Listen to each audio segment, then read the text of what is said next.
Hi everyone, and welcome back to a new video of our Innovation Made Simple series.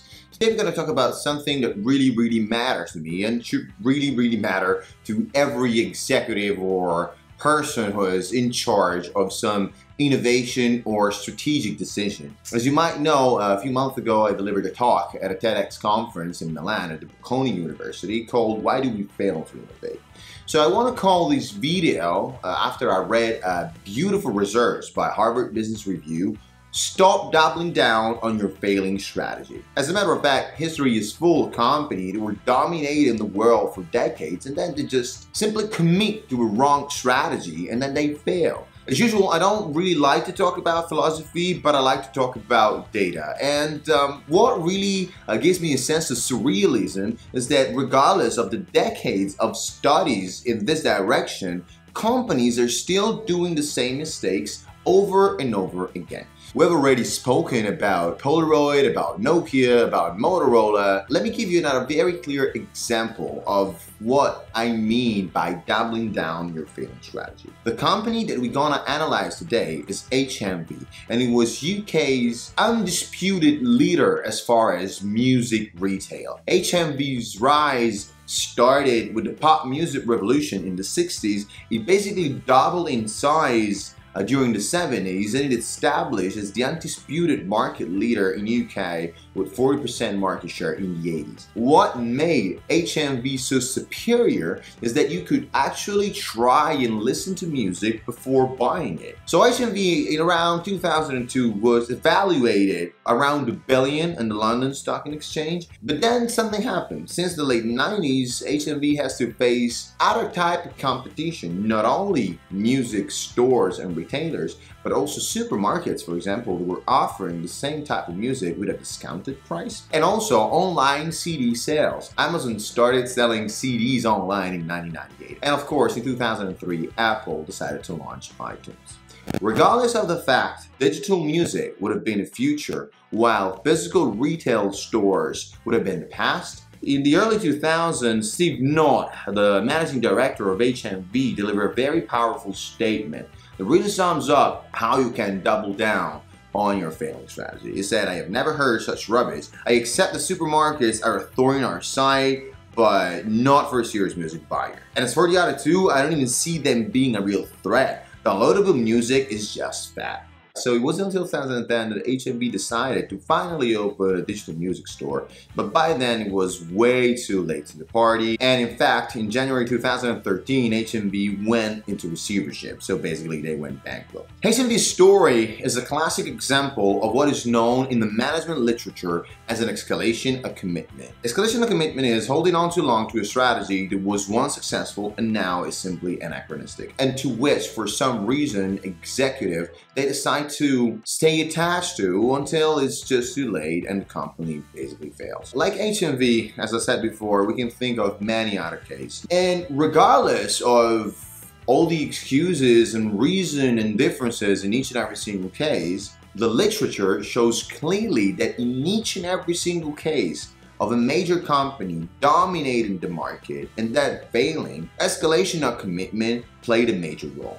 So why it happens? Let's try to analyze a very simple and classic experiment. Two groups of people were asked whether to invest $1 million or not in building a stealth bomber. The first group was told that the process of building the bomber wasn't started yet and that the competition already beaten us to the market with a better and far superior product. And in fact, unsurprisingly, only 16.7% of people decided to commit to that expenditure. The second group was told that the process of building that stealth bomber was already 90% completed, but still that our competitor already beaten us to the market with a far superior product. And what really is surreal and crazy, but it should sound familiar, is that 85% this time of people decided, regardless of the fact that that product was already beaten to the market, to invest that $1 million. The result of this classic experiment shows us clearly that people tend to stick to an existing course of action no matter how irrational. So as we said, this is called escalation of commitment. And there are 6 main factors that contribute to create it. And once it's settled, it's really, really tough to let it go, and it's really, really tough to turn the ship around. So the 6 factors are the sunk cost fallacy, loss aversion, the illusion of control, preference for completion, pluralistic ignorance, and personal identification. The sunk cost fallacy, this is really, really close to the classic experiment that we just analyzed. When making an investment decision, people often factors in costs that they have already incurred. If they abandon a project, the cost won't be recovered. But a rational decision maker will look only at future costs, not at past ones. Then there's a second factor, which is obviously tied to the first one, which is loss aversion. If withdrawing from a course of action implies certain and immediate losses, decision makers often prefer to allocate more resources to continue with it if they see any chance of turning the situation around. And this is tied to a third and very important dimension, the illusion of control. People tend to overestimate their ability of control in the future. Let's consider another experiment that is very funny but very revealing of this illusion of control. 2 groups of people were given the possibility of buying lottery tickets from $1 each. One without the possibility of picking the numbers, so absolutely randomic choice of numbers, and the second group was allowed to pick in fact the numbers of tickets that they wanted. Then they were asked for what price they would have liked to resell those tickets. The first group with the randomic choice, they sold it for $1.88. The second group, they sold it for over $8. And this is just an irrational decision because we have an illusion of being able of controlling our future. Fourth reason why escalation of commitment happened. This is really within our head and it's well documented in literature. We have a bias towards completing what we started, regardless of the fact that it's finishing a meal or founding a project. For a number of reasons, including number 5, personal identification.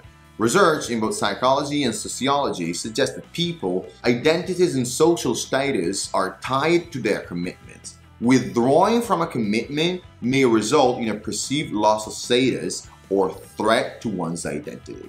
How many top managers do you know that could never admit they're wrong because they don't want to admit to be vulnerable? They don't want to lose their status. It's probably 85 to 90% of the executives that I met, and it's probably 85 to 90% of those executives were taking very poorly thought through decisions. Last but not least, pluralistic ignorance. In a company that doubles down on their failing strategy, it's not infrequent to have dissenters, but usually those dissenters have reservation of speaking up because they can be shut down in a pretty brutal way. And the fact that they could be shut down in a pretty brutal way act as a deterrent. So as a consequence, they remain silent. And the rest of the company, meanwhile, interpret their silence as agreement. In combination, these biases led a company's decision makers to ignore signals that their strategy is no longer working.